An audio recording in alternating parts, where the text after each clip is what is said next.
आज की रेसिपी सेहत से भरी हुई, प्रोटीन से भरपूर मूंग दाल के छिलके जो होते हैं ना, ये हमने उनसे पराठे बनाए हैं। ये मूंग दाल के छिलकों के पराठे हैं। इनमें बहुत सारा प्रोटीन है और हमने थोड़े से पराठे बनाए हैं और थोड़े से बनाए हैं पूरियां इसकी।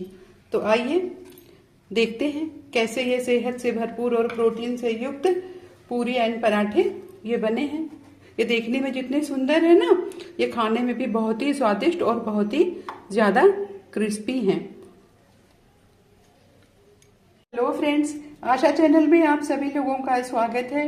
आज हमारे किचन में बना है मूंग दाल के छिलकों से पराठे और साथ में बनाए हैं हमने ये पूरियां। कुछ हमने छिलकों से पूरियां बनाई हैं और कुछ छिलकों के साथ में हमने पराठे बनाए हैं। तो आइए देखते हैं कैसे बनाया है ये मूंग दाल के छिलकों से पूरियां एंड पराठे। तो आइए बनाना शुरू करते हैं। और ये बनाई है कुरकुरी कुरकुरी पूरियां।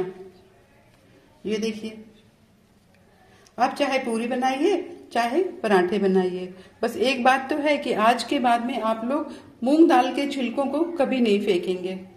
जो ये छिलका हमने अलग किया है दाल से ना, इसको फेंकेंगे नहीं। इसकी एक बढ़िया सी क्रिस्पी रेसिपी बनाते हैं, वो आपको अभी दिखाते हैं। पहले छिलकों के पराठे बनाने के लिए हमें हरी मूंग दाल के छिलके चाहिए। हरी मूंग की दाल को भिगो दिया है 4 घंटे के लिए, उसके बाद दाल को छिलकों से अलग कर दिया है।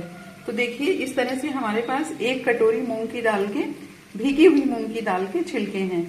इनको हम मिक्सर जार में डाल करके इनको पीस लेते हैं। इस तरह से इतना हमने मूंग की दाल के छिलकों को पीस लिया है। इस तरह छिलके पीस करके हमने ले लिया है। अब इनको एक अपने बाउल में पलट लिया है। अब इसमें डाल देते हैं ये 2 चम्मच, ये हमारे 1 कटोरी पिसे हुए छिलके हैं, और इसमें डाल देते हैं 1 चम्मच पिसा हुआ लहसुन और 1 चम्मच पिसी हुई अदरक, ये डाल देते हैं। और अपने टेस्ट के अकॉर्डिंग हरी मिर्च डाल देते हैं और डाल देते हैं 1 बारीक कटा हुआ प्याज, और इसमें डाल देते हैं 1 मुट्ठी धनिया। ये डाल करके अब इसमें डाल देते हैं आधी कटोरी गेहूं का आटा और आधी कटोरी बेसन। अब इसमें डाल देते हैं अपने स्वाद के हिसाब से नमक, और डाल देते हैं इसमें हींग, 1/4 चम्मच हींग डाल दिया है, और डाल देते हैं आधा चम्मच हल्दी, और थोड़ा सा इसमें डाल देते हैं आधा चम्मच जीरा और आधा चम्मच खड़ी धनिया। ये सब डाल करके इसमें डालते हैं 1 चम्मच ये रिफाइंड ऑयल। ये सब डाल करके हम अच्छी तरह से दही से इनको गूंथ के पूरी जैसा आटा तैयार कर लेते हैं।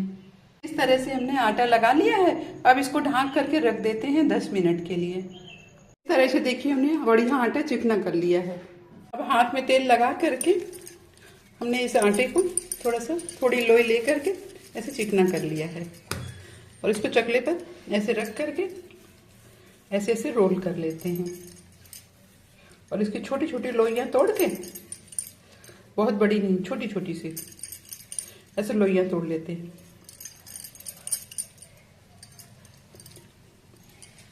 इसकी हम थोड़ी सी पूड़ियां बनाएंगे और थोड़े से पराठे बनाएंगे। तो पहले तो हम आपको इसकी पूड़ियां तल के दिखा देते हैं। इसकी पूड़ियां कितनी बढ़िया बनती हैं और इसमें बहुत सारा प्रोटीन होता है। मूंग के दाल के छिलके जो होते हैं ना, वो मूंग की दाल से ज्यादा फायदा करते हैं। तो इसलिए छिलकों को कभी नहीं फेंकना चाहिए। मूंग की दाल के जो छिलके हैं, इन्हें कभी भी नहीं फेंकते हैं, इनको हमेशा यूज कर लेना चाहिए। और हो सके तो छिलके वाली ही मूंग की दाल खानी चाहिए। लेकिन अगर आप वैसी दाल भी खा रहे हैं तो आप इस तरह से हरी दाल भिगो लीजिए और छिलके अलग कर लीजिए। उसके बाद में बस इनको थोड़ा बेलने में ध्यान रखना पड़ता है, और इनकी पूरियां छोटी छोटी बेली जाती हैं। ये देखिए, इस तरह से पतली पतली पूरियां बेल लीजिए। ये देखिए कितनी बढ़िया बेल गई हैं। अब इनको अपने गरम तेल में डाल देते हैं। तेल को बहुत तेज नहीं करेंगे, स्लो टू मीडियम ही रखेंगे, और ऐसे इनको हिला हिला करके सेक लेंगे।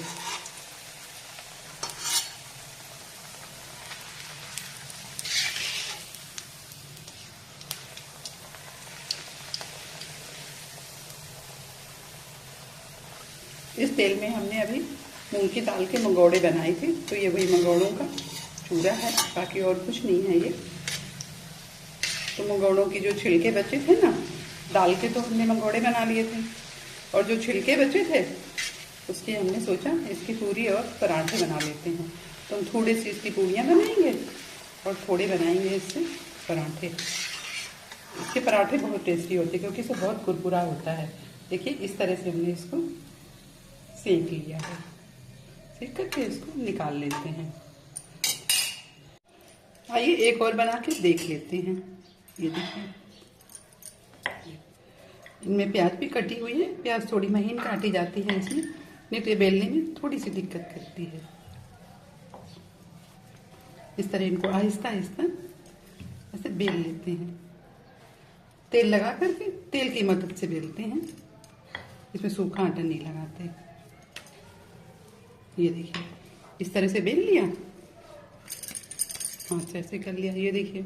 और इसको अपने गरम तेल में ऐसे डाल देते हैं और गैस की फ्लेम को सिम टू मीडियम रखते हैं। ऐसे डाल करके इसको पका लेते हैं। इस तरह से ये सीख गई है, इसको निकाल लेते हैं। थोड़ा सा टेढ़ा कर देते हैं तो इसका तेल जो है सब गर जाएगा। और इस तरह से इसे देखिए ऐसे इस तरह से पका लेते हैं। इस तरह से देखिए हमारे मूंग दाल छिलके की पूड़ियाँ बन करके तैयार हो गई हैं। ये खाने में बहुत ही क्रिस्पी हैं। आप इन्हें सब्जी, चटनी, सॉस, जिस चीज़ के साथ में आपका दिल करे आप उसके साथ में इन्हें एंजॉय कीजिए। ये बहुत ही अच्छी बनी है और हेल्थ के लिए तो अच्छी है ही है। तो आइए अब हम मूंग दाल के छिलकों के पराठे बनाते हैं। मूंग दाल के पराठे बनाने के लिए आटे को लेकर के थोड़ा सा इसको ऐसे रोल कर लेते हैं, फिर इसकी लोइयां तोड़ लेते हैं छोटी छोटी। जितने बड़े बड़े आपको पराठे बनाने हैं, पर ध्यान रखिएगा इसके पराठे थोड़े से मोटे बनते हैं, जैसे अपने पंजाबी पराठे बनते हैं ना थोड़े मोटे मोटे से, बस उसी तरह से ये पराठे बनते हैं। अब थोड़ा सा सूखा आटा ले लेते हैं और उसको लगा करके इनको रोल कर लेते हैं।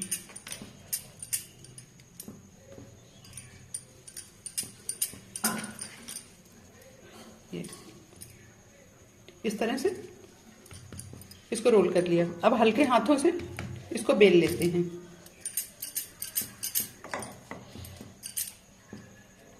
इस तरह से ऐसे बेल लेते हैं इसको। ये बहुत पतला भी नहीं है और ये बहुत मोटा भी नहीं है। इसे किनारे किनारे से दबा देते हैं। देखिए ये इस तरह का है, इतना पतला है, इस तरह का है ऐसा। अब इसको अपने तवे पर, तवा गरम है, गरम तवे पर डाल देते हैं ये, और दोनों साइड से इसको हल्का हल्का तेल लगा करके इसको पका लेंगे। जब तक वो सिक रहा तब तक एक और बना लेते हैं।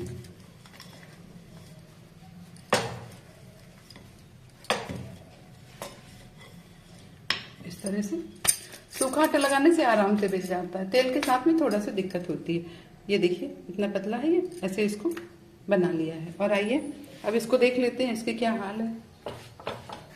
ये इधर से पक गया है। अब इसमें लगा देते हैं हल्का सा घी, तेल, बटर जो भी आपको लगाना है आप लगा दीजिए, और लगा करके इसको ऐसे इधर से पलट दीजिए। गैस की फ्लेम को धीमी रखिए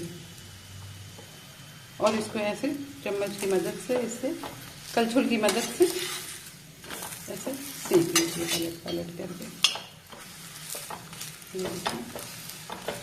ऐसे दबा दबा करके ऐसे इसको पका लीजिए। ये बहुत जल्दी से पक जाता है।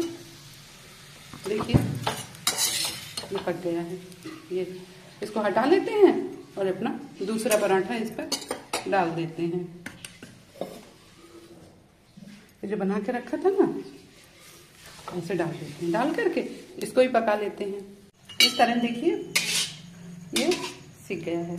अब इसमें भी हल्का सा घी, तेल, बटर जो भी आप लगाना चाहें लगा दीजिए और इसको ऐसे पलट दीजिए। ये आप बहुत हल्का सा लगाएंगे ना तो भी चलेगा, और अगर आप ज़्यादा लगाना चाहते हैं, बहुत तेल से एकदम डूबा हुआ बनाना चाहते हैं, तो आप वैसे ही बना लीजिए।